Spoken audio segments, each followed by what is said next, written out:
Good evening guys. So next topic हम discuss करने वाले हैं आज इस वीडियो में ब्लड प्रेशर, लिम्फ के बारे में, transportation in plant with the help of xylem and fluid. तो let's start with blood pressure.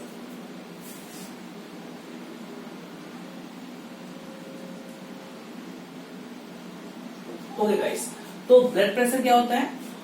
Pressure at which heart pump the blood throughout the body is called blood pressure. वो pressure जिसके द्वारा heart आपका blood को pump करता है उसे हम कहते हैं ब्लड प्रेशर। जनरली इसमें दो टर्म आते हैं, एक होता है आपका सिस्टोलिक प्रेशर, और सिस्टोलिक प्रेशर क्या होता है? The maximum pressure at which during the contraction phase of heart the blood is release.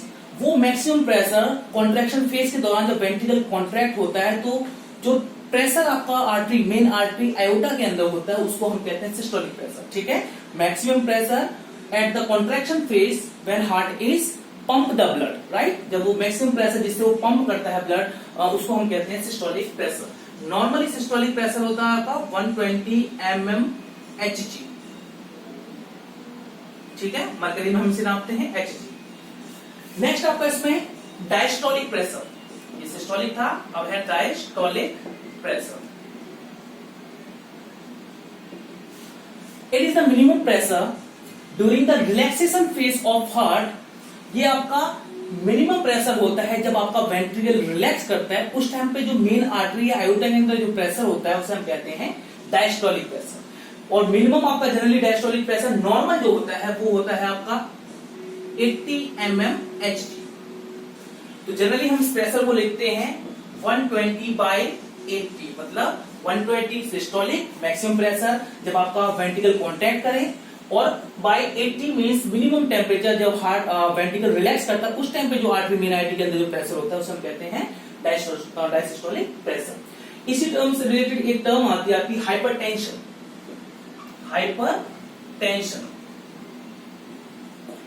Generally ये कंडीशन आपकी हाई ब्लड प्रेशर की होते हैं। हाइपरटेंशन अदर नेम है हाई ब्लड प्रेशर का। स्पेशली ओल्ड एज ह्यूमंस में क्या होता है, ओल्ड एज पर्सन्स में क्या होता है कि समय के साथ क्या होता है उनकी आर्टरीज के अंदर आपकी कोलेस्ट्रॉल जमता जाता है, जिसकी वजह से आपका जो ब्लड है आपका हाई प्रेशर से फ्लो होता है अंदर। तो इस कंडीशन को हम कहते हैं हाइपरटेंशन। हाइपरटेंशन में जनरली जो आपका प्रेशर होता है वो 120 की जगह सिस्टोलिक प्रेशर 140 के आसपास हो जाता है, और डायसिस्टोलिक प्रेशर तकरीबन 90 के आसपास हो जाता है। किसी किसी को लो ब्लड प्रेशर की भी परेशानी होती है, जिसमें उसका जो सिस्टोलिक प्रेशर होता है वो 110 के आसपास आ जाता है, और डायसिस्टोलिक प्रेशर तकरीबन 70 के आसपास आ जाता है। तो ये कुछ रिलेटेड है आपकी लो प्रेशर और हाई प्रेशर की बीमारी, जनरली ब्लड प्रेशर से रिलेटेड है। और ब्लड प्रेशर को जिस आपके इंस्ट्रूमेंट से हम नापते हैं उस इंस्ट्रूमेंट को हम कहते हैं स्फैग्मोमैनोमीटर। ठीक है, जिस इंस्ट्रूमेंट से उसे नापा जाता है उसे हम कहते हैं स्फैग्मोमैनोमीटर। इस इंस्ट्रूमेंट से हम ब्लड प्रेशर को नापते हैं। नेक्स्ट टॉपिक हम डिस्कस कर रहे हैं लिम्फ के बारे में। तो लिम्फ अनदर ब्लड के साथ साथ एक और आपका कह लो कनेक्टिव टिश्यू है जो हेल्प करता है आपका ट्रांसपोर्टेशन में। देखिए इसकी कुछ कंडीशन है। जो लिम्फ होता है जनरली वो लाइट येलो इन कलर होता है, लाइट येलो का लिक्विड होता है, लाइट येलो कलर का लिक्विड होता है लिम्फ। ये भी आपका ट्रांसपोर्टेशन में हेल्प करता है, लेकिन ये सिर्फ वन वे प्रोसेस है, मतलब ये सिर्फ बॉडी टिश्यू से लीक पार्ट ऑफ ब्लड को ट्रांसपोर्ट करता है मेन सर्कुलेटरी सिस्टम में, ताकि ब्लड दोबारा से सर्कुलेट हो सके। एक्चुअल में क्या होता है, जब आपका ब्लड कैपिलरीज के थ्रू आपका जब ट्रेवल कर रहा होता है तो कुछ माइक्रोस्कोपिक होल्स होते हैं आपके कैपिलरीज के अंदर, जिसमें क्या होता है ब्लड आपका लीक हो जाता है। और ब्लड लीक होते ही कहां पहुंच जाता है? बॉडी टिश्यूज के अंदर। तो यहां से बॉडी टिश्यू से इस लीक पार्ट ऑफ ब्लड को आपका लिम्फ आपका दोबारा कैरी करता है और एक कहां पहुंचा देता है? अगेन इसे मेन सर्कुलेटरी सिस्टम में पहुंचा देता है, जहां पे ये दोबारा से रीसर्कुलेट हो सके। ठीक है, तो इसका क्या होता है, वन डायरेक्शन में अकेले ये ट्रेवल करता है। इट ट्रांसपोर्ट क्या करता है? ये transport leak part of blood from body tissue back to the heart, back to the circulatory system कह लीजिए। ठीक है, तो ये सिर्फ लीव पार्ट को ही आपका ट्रांसपोर्ट करता है बॉडी टिश्यू से एक डायरेक्शन में, from body tissue to the main circulatory system ये ट्रांसपोर्ट करता है। इसके साथ साथ क्योंकि ये लिम्फ है तो इसके अंदर कुछ स्पेशल टाइप के WBCs होते हैं जिन्हें हम कहते हैं लिम्फोसाइट। ठीक है, क्या कहते हैं हम इसे? लिम्फोसाइट। और ये भी आपकी प्रोटेक्शन का काम करते हैं और ब्लड के अंदर ये ट्रेवल करते रहते हैं, जो भी इन्हें एंटीजन, बैक्टीरिया, वायरस आपको मिलते हैं तो उसके ऊपर अटैक करते हैं, उसे खत्म करते हैं। तो जनरली लिम्फ या लिम्फोटिक सिस्टम मोस्टली आपकी प्रोटेक्शन का काम करता है और थोड़ा बहुत ये हेल्प करता है ट्रांसपोर्टेशन में। ठीक है, and next one is transportation in plant. अगर हम बात करें ट्रांसपोर्टेशन इन प्लांट की, तो जनरली आपके जो इंपॉर्टेंट आपके टिश्यूज इन्वॉल्व होते हैं ट्रांसपोर्टेशन इन प्लांट में, वो होते हैं आपके दो, एक आपका जाइलम और एक आपका फ्लोएम। दो टिश्यू, एक जाइलम आपका हेल्प करता है ट्रांसपोर्टेशन में, एक हेल्प करता है फ्लोएम। जाइलम जनरली आपका वाटर और मिनरल को कैरी करता है और फ्लोएम आपका कैरी करता है फूड को। ठीक है, जाइलम आपका वाटर और मिनरल को कैरी करता है सॉइल से एक डायरेक्शन में ऊपर की तरफ लीव्स तक, जहां पे एक्चुअली में खाना प्रिपेयर होना है, और फ्लोएम आपका जो खाना ऑलरेडी लीव्स के अंदर बन गया वहां से ट्रांसफर करता है ऊपर से और नीचे साइड रूट की तरफ भी। तो जनरली जो जाइलम का ट्रांसपोर्ट होता है वो हमेशा यूनिडायरेक्शनल होता है। जाइलम का ट्रांसफर होता है हमेशा यूनिडायरेक्शनल, ठीक है, रूट से ऊपर की तरफ, अप साइड। जबकि फूड का ट्रांसमिशन होता है बाई डायरेक्शनल, ऊपर की तरफ भी होता है ये लीव से और नीचे रूट की तरफ भी आता है।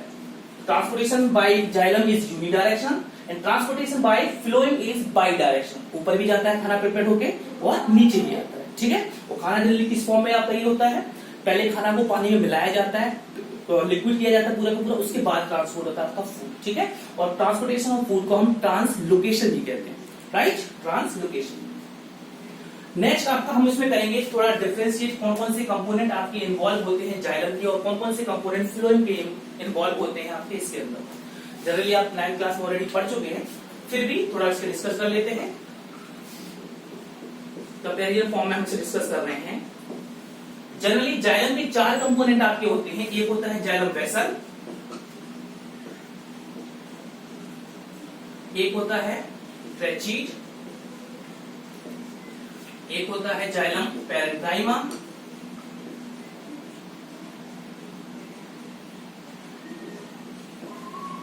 और एक होता है जाइलम स्क्लेरेन्काइमा या xylem fibre.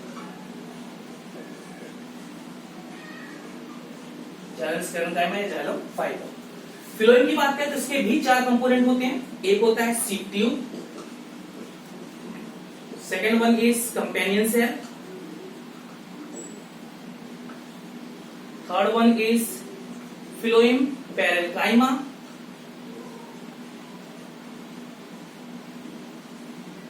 and the last part is phloem sclerenchyma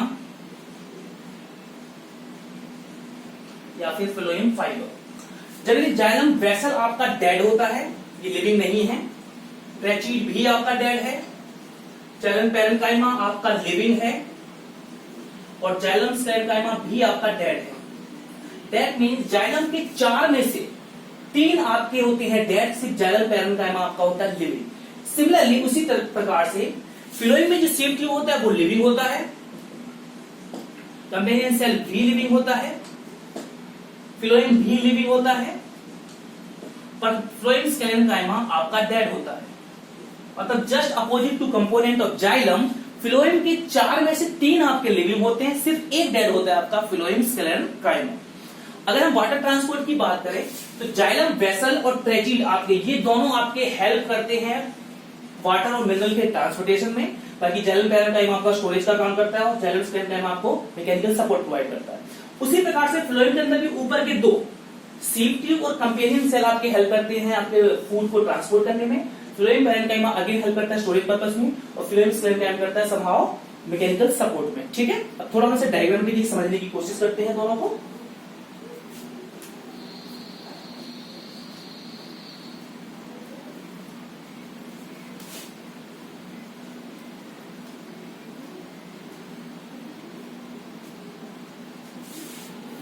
अगर हम पहले बात करें जाइलम के कंपोनेंट की, जाइलम के जो कंपोनेंट होता है जाइलम वेसल, वो जनरली आपका ओपन टाइप का स्ट्रक्चरल ट्यूब टाइप का स्ट्रक्चर होता है, लाइक दिस। जाइलम वेसल का डायग्राम है, ठीक है।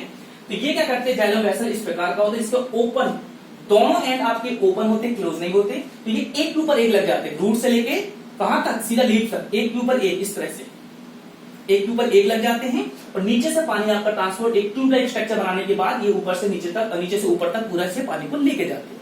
वही बात करें हम ट्रेचीज की, तो इसके जो एंड होते हैं आपके वो टेपर होते हैं। टेपर का मतलब होते हैं पतले टाइप के, बीच में थोड़ा थिक होता है, और दोनों के दोनों एंड, टेपरिंग एंड आपके क्लोज होते हैं, और इसमें बीच में होते हैं कुछ माइक्रोस्कोपिक होल्स, जिन्हें आप कहते हैं पिट्स, जिन्हें हम कहते हैं पिट्स। तो ये आपके कैसे लगते हैं, ये साइड बाय साइड लगते हैं, एक फिर उसके पीछे इस तरह से, फिर इस तरह से, फिर इस तरह से, फिर इस तरह से, और साइड बाय साइड लगने के बाद ये आपके इन पिट्स के थ्रू वाटर ट्रांसपोर्ट करते हैं, इन पिट्स के थ्रू ये पानी को ट्रांसफर करते हैं, ठीक है। ये तो कंपोनेंट हो गया आपके जाइलम के, जो हेल्प करते हैं मिनरल वाटर के कंडक्शन में। नेक्स्ट आपके अगर हम फ्लोएम की बात करें, तो फ्लोएम का कंपोनेंट आपको बता दें, जो सीव ट्यूब्स आपके और कंपेनियन सेल होते हैं, जो फूड को ट्रांसपोर्ट में हेल्प करते हैं, वो जनरली आपके दोनों के दोनों अटैच्ड होते हैं, ठीक है। वो जनरली दोनों के दोनों क्या होते हैं, अटैच्ड होते हैं। ये न्यूक्लियस है, ये कंपेनियन सेल है, ये सीड प्लेट्स हैं,